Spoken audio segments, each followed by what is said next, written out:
everyone, and welcome back to yet another game review. I'm your host, as ever, Purple Midnight 8. Welcome back, or welcome if you are new. Today I am looking at Teardown, a game that came out in 2020. Sorry, my wife has given me dirty looks. What?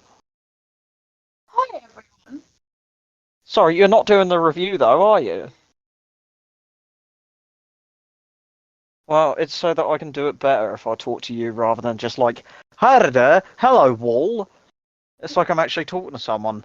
Anyway, apologies. That is the Obsidian Nook slash Petal SMI. Yes, because we live together, unfortunately. What? Anyway, welcome back. Today I'm covering Teardown, as I was trying to say. The game that came out in 2020, but I believe the middle of last year it came out on consoles. Uh, it's a game that I have mixed feelings about that I will discuss, mainly due to like wasted potential and stuff. So anyway, so the story of the game is after setting up your own demolition company, you are hired to commit a series of sketchy jobs. That's about it. That's about it for story. Despite its incredible physics and destruction engine, the game is a first-person heist game. Yes, you heard that correctly. Rather than being a game where you spend your time destroying shit, you are breaking into places and stealing stuff. What? Accepting different missions in your office, you'll be tasked with stealing an array of items from different maps. Some are an easy snatch and run, where some come with alarms and a timer. Just to make things better. Completing jobs will give you money in order to upgrade your tools, as well as specific jobs granting new tools. Pretty part and parcel for this kind of thing. However, I will say completing levels does actually physically change parts of your office, which is a nice touch, rather than just having some piece of shit. Goes from looking really crap to looking really nice. While this is great to have variety in your equipment, most of it is pointless unless you play the game's much superior sandbox mode.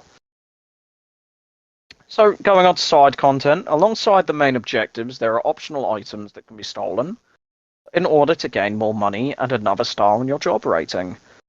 This can prove extra challenging if there is a job with a timer or alarms, because you've just what you need, more restrictions. Thankfully, these jobs can be skipped, which is what I did with most of them, because, God, I just wanted to destroy stuff.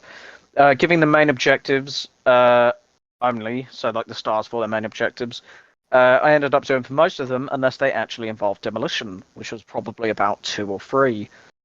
Additional valuables can also be stolen for money on the side. As mentioned, the game's lovely. I love when someone's banging around in the house. As mentioned, the game's main attraction is the sandbox mode, giving you full reign on destroying everything the game intricately crafted, including the map. You can basically break it down to its core components.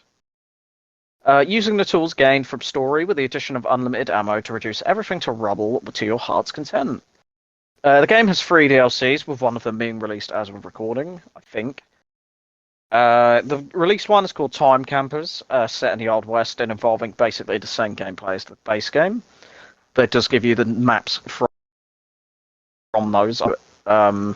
Maybe do its own video on that, depending on whether or not I think it's worth it or not. It'll probably be really short though if I do, but stay tuned for that one. The others have yet to be revealed, but mods are available, which is what got me to purchase it in the first place.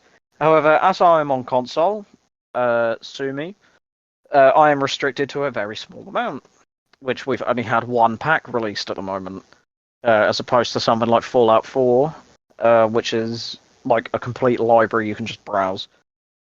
As if you couldn't guess, I am extremely disappointed with this game. After seeing just mods online, I did not expect it to just be a heist game. I was seriously expecting some like over-the-top campy explosions, but just having heist stuff is just a bit. It's just wasted potential.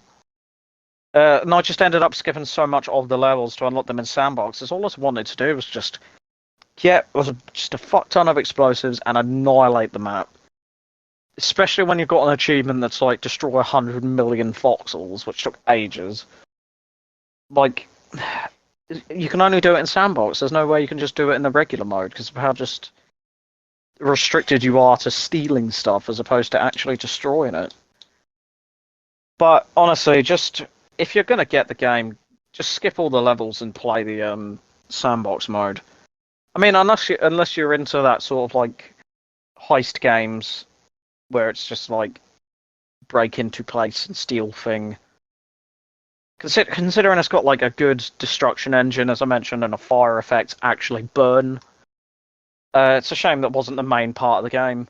So definitely pick it up on sale, honestly, because otherwise it's not worth it. It's not worth. I think it was 25 quid, but you can convert that to your hamburger money or whatever it is you use for currency.